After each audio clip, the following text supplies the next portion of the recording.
केवल जो है मंदिरों को लूट करके धर्मांतरण किया गया ऐसा नहीं है।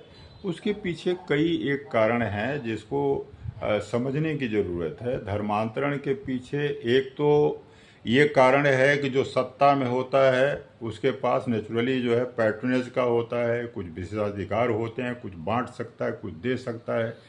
तो लालच में भी धर्मांतरण हुआ, पहली बात। कहीं पर जो है कहीं कहीं शक्ति के प्रयोग से धर्मांतरण हुआ, बल प्रयोग से। कुछ जगहों पर हुआ, इसमें कोई दो राय नहीं है। अनेक जगहों पर बल प्रयोग के द्वारा भी धर्मांतरण किया गया। और कहीं कहीं पर धर्मांतरण लोगों ने जो है काजी व्यवस्था की वजह से किया। जो काजी न्याय व्यवस्था थी वो व्यवस्था नेचुरली जो है मुस्लिम जो शासक थे उनके नियमों के अनुसार होती थी। तो लोगों ने जो उस व्यवस्था की वजह से भी कर लिया।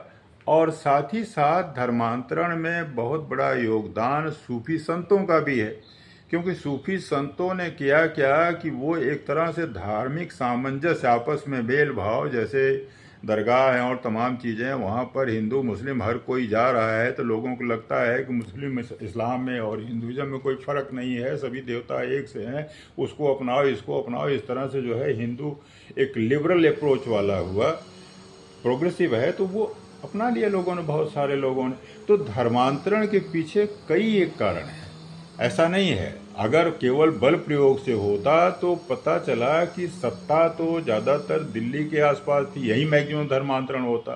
लेकिन ऐसा नहीं हुआ। पता चला कि वेस्ट बंगाल में वहाँ धर्मांतरण सबसे ज़्यादा हुआ, जबकि वो पेरीफेरी में था, किनारे पर था, शासन तो यहाँ से हो रहा था।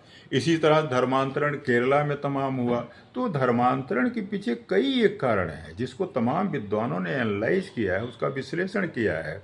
और फिर जब हमारा संविधान लागू हुआ तो उस पर तो पूरी बहस हुई और तमाम लोगों ने कहा कि धर्मांतरण पर रोक लगा दी जाए। लेकिन रोक लगाने पर कहीं न कहीं जो है दिक्कतें आ रही थी कि जो लोग हिंदू धर्म छोड़ करके इस्लाम को अपना लिए, अगर वो वापस आना चाहें तो उसके लिए क्या व्यवस्था होगी, वो भी धर्मांतरण की श्रेणी में आएगा। इसलिए उसको रोक नहीं लगाई जा सकती थी।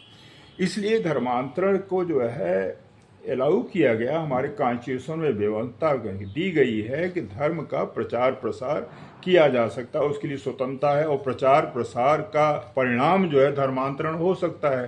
तो धर्मांतरण जो है उसकी अनुमति है, बशर्ते कि वो लालच के द्वारा, जोर ज़बरदस्ती के द्वारा प्रभावित करके उस तरह से न किया जाए। वो स्वेच्छा से अगर कोई धर्मांतरण करता है तो उसमें कोई दिक्कत नहीं है। अगर कोई शादी के लिए धर्मांतरण कर रहा है तो गलत है। तो गलत तरीके से धर्मांतरण